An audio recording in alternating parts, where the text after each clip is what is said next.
Isang magandang umaga po sa ating lahat. Narito ang weather update ngayong araw ng Tuesday, June 4, 2024. So based po sa ating latest na satellite image, meron po tayong namamataan ng mga kaulapan or linya ng mga kaulapan na currently nakakaapekto sa ilang bahagi ng Hilagang Luzon.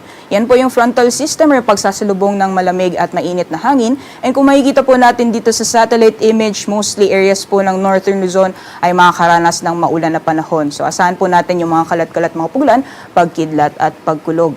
Samantalang sa nalalabing bahagi naman po ng ating bansa, although may nakikita po tayong biglaang lumalabas ng mga kaulapan, most likely hindi po yan tatagal at possible duration niya ay nasa 30 minutes hanggang sa 2 oras. So itong mga kaulapan na po ito ay mostly mga localized thunderstorms lamang. So asahan pa rin po natin paghupa ng mga kaulapan po na yan, naiiral po ulit yung mainit at maalinsahang panahon sa nalalabing bahagi ng ating bansa, lalong-lalo na pagdating ng tanghali. Sa ngayon po, wala naman tayong binabantayan na low pressure area o bagyo sa loob at labas ng ating Philippine Area of Responsibility. Kaya this week, asahan po natin ang magpapaulan sa malaking bahagi ng ating bansa ay yung possible southwest monsoon or pag-iral ulit ng hanging habagat later this week at posible ding makaapekto itong frontal system sa may bahagi ng northern Luzon. Unti-unti pong bababa yung axis nitong frontal system at posible ding makaapekto sa may silangang bahagi ng southern Luzon, particular dyan sa may Quezon at ilang bahagi ng Bicol region.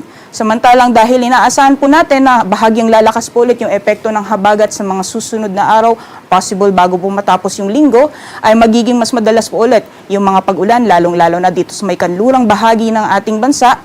So besides po yung mga afternoon na mga pag-ulan o mga localized thunderstorms na naranasan natin sa hapon o sa gabi, possible din po yung mga early morning or yung mga pag-ulan pagdating ng madaling araw. Dapo po tayo sa magiging lagay ng panahon ngayong araw dito sa Luzon. Gaya po na nasabi natin kanina, dahil pa rin sa epekto ng frontal system, possible po na magiging maulan ang ilang bahagi ng Northern Luzon area, particular po sa Batanes, Cagayan, ilang bahagi ng Ilocos Norte, Abra, pati na rin ng Apayao. Samantalang sa nalalawing bahagi naman po ng ating bansa, patuloy pa rin yung mainit at malinsahang panahon, lalong-lalo na pagdating ng tanghali. Kaya asahan pa rin po natin yung mga posibilidad ng mga localized thunderstorms pagdating naman sa hapon o sa gabi.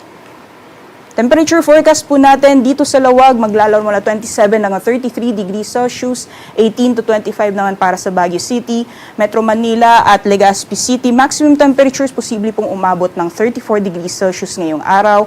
Agwat naman po ng temperatura para sa Tagaytay, maglalaro mula 23 hanggang 32 degrees Celsius at para naman sa Tugigaraw ay maglalaro mula 26 hanggang 36 degrees Celsius. Ang magiging lagay naman po ng panahon sa nalalabing bahagi ng ating bansa dahil wala po tayong inaasahan na malawakang mga pag-ulan or maghapon ng mga pag-ulan sa anumang bahagi ng Palawan, Visayas at Mindanao. Asahan pa rin po natin yung mainit na panahon ang iira lalong-lalo na pagdating ng tanghali at mataas lamang po yung mga tsansa ng mga localized thunderstorms. So monitoring lamang po tayo ng mga thunderstorm advisory na nilalabas ng ating Pag-asa Regional Services Division.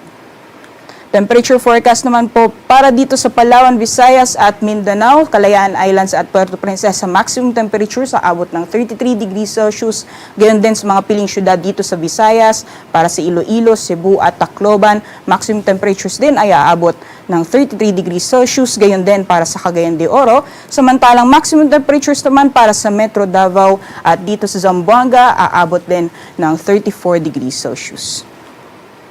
Sa kalagayan po ng ating karagatan, wala pa rin po tayong gale warning sa ngayon, banayad hanggang sa katamtaman ng mapag-alo ng mararanasan, kaya malaya pa rin po makakapalaot yung ating mga kababayan na may mga maliit na sasakyang pandagat. Ngayong umaga si Haring Araw ay sisikat ng 5:26 a.m. at lulubog mamayang 6:23 p.m.